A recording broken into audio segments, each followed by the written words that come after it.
আসসালামু আলাইকুম। আশা করি সবাই ভালো আছেন, আমিও ভালো আছি। আমি আনোয়ার। তো আজকে আমার কাছে দেখতে পাচ্ছেন একটা 1 থেকে 1.5 ফিটের একটি আম গাছ। এই আম গাছটা আমি নিজ হাতে জোর কলপ করেছি, আর এখন জোর কলপটা আপনার হয়ে গেছে। তো এটা কাটবো। আর এই জোর কলপটা দেওয়ার সময় সময় হয়েছে আপনার জুনের প্রথম দিক দিয়ে দিয়েছিলাম, আর এখন হলো আপনার সেপ্টেম্বরের 3 তারিখ। আজকে এই গাছটাকে জোর কলপ দিতে হয়ে গেছে, কেটে ফেলবো। আর এই গাছটা দেখছেন, এই যে রুটটা এই গাছটা কিনে এনেছিলাম আপনার 6 থেকে 7 ফিট গাছটার হাইট ছিল।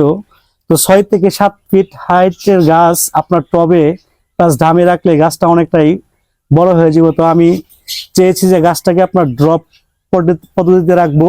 এই জন্য গাছটাকে আমি এখানে জোর কলপ দিয়েছি, আর কলপটা এখন রেডি হয়ে গেছে। তাই কলপটা কাটবো। যদি আপনি চাইলে এরকম সহজেই জোর কলপ এখান থেকে একটু ছাল ছাড়িয়ে, আর এই গাছের একটু ছাল ছাড়ানোর পরে দুইটাকে আমরা টাইট করে একবারে দড়ি দিয়ে বেঁধে দিয়েছিলাম।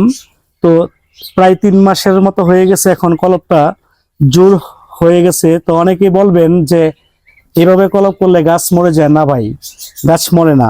এটার ভিতরে আপনার কলপ করার পরে কাটা অংশতে একটু ফাঙ্গিসাইড লাগিয়ে দিয়ে রেখে দিবেন। ঠিক এরকম সময় 3 মাসের ভিতরে আপনার একটা কলপ রেডি হয়ে যাবে, আর আপনি এরকম সুন্দর একটি গাছ পেতে পারেন। কারণ হলো এই গাছটা আপনার বনসাইয়ের জন্য একটি পারফেক্ট গাছ। যা বলতে মনে হয় 12 মাসি আম গাছ। তো 12 মাস যদি ফল হয়, গাছটাও দেখতে ভালো লাগবে। ছোট্ট একটি গাছ। সবাই ভালো থাকুন। যদি ভিডিওটা ভালো লেগে থাকে আর এই পদ্ধতিতে যদি আপনি কলপ করেন, তাহলে 100% সফল হতে পারবেন। তো সবাই ভালো থাকুন। আল্লাহ হাফেজ। যদি ভিডিওটা ভালো লেগে থাকে, ইউটিউব থেকে দেখলে একটা সাবস্ক্রাইব করে দিবেন, আর ফেসবুক পেজ থেকে দেখলে একটা ফলো দিয়ে রাখবেন। নতুন নতুন এরকম ভিডিও আমরা এই চ্যানেলে আপলোড করে রাখি। আল্লাহ হাফেজ।